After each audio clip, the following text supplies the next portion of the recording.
வணக்கம். ஜியோ நெட் ஸ்பீடை அதிகரிக்கிறதுக்கு ஒரு செட்டிங்ஸ் ஒன்று பார்த்துருவோம். நம்மளுடைய சேனலை இது வரைக்கும் சப்ஸ்கிரைப் பண்ணலைன்னா சப்ஸ்கிரைப் பண்ணிக்கிறீங்க. கூடவே பெல் ஐக்கான் அழுத்தி ஆல் பட்டனையும் அழுத்திக்கிறீங்க. அப்போ தான் நாங்கள் அப்லோட் செய்யக்கூடிய வீடியோ உங்களுக்கு நோட்டிஃபிகேஷனாக சேரும். வாங்க வீடியோக்குள்ளே போகலாம். செட்டிங்ஸை கிளிக் பண்ணிக்கிறீங்க. Mobile network,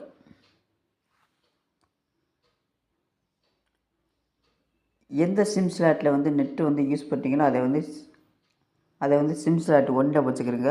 sim slot 1 click பண்ணிக்கிறேன். கீழே ஆக்சஸ் பாயிண்ட் நேம்ஸ்,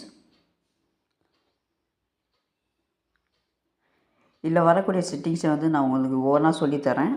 ஸோ கவனமாக கேளுங்க. இதில் நீங்கள் எந்த தப்பு பண்ணாலும் உங்களுக்கு நெட் ஸ்பீடு அதிகரிக்காது, நெட் ஸ்பீடு குறைஞ்சிரும்.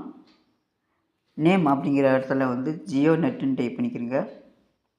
J capital, IO small, NED இது கேபிட்டலில் இருக்கட்டும். கொடுத்துட்டு ஓகே கொடுத்துக்கிறங்க. கீழே ஏபிஎன் அப்படிங்கிறத ஜியோ நெட்டுன்னு டைப் பண்ணிக்கிறீங்க. யூசர் நேம் அப்படிங்கிற இடத்துல speed.net அப்படின்னு டைப் பண்ணிக்கிறீங்க. இதில் எஸ் கேபிட்டல், என் கேபிட்டல். சர்வர் அப்படிங்கிற இடத்துல www.google.com டைப் பண்ணிக்கிறீங்க.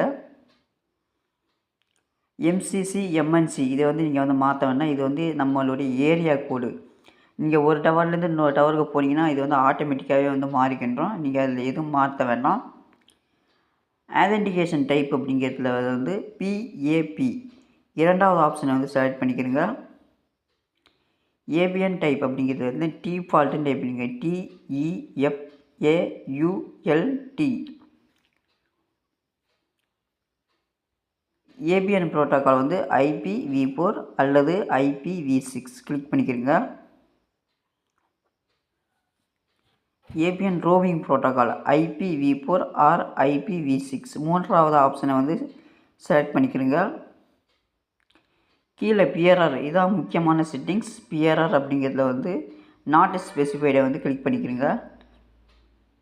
இது எல்லாம் முடிச்சதுக்கப்புறம் மேலே இருக்கக்கூடிய டிக் மார்க்கை கிளிக் பண்ணிக்கிறீங்க.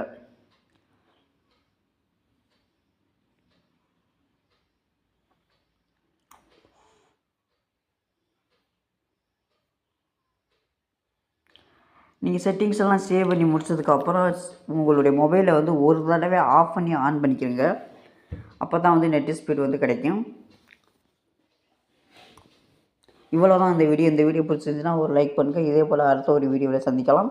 நன்றி, வணக்கம்.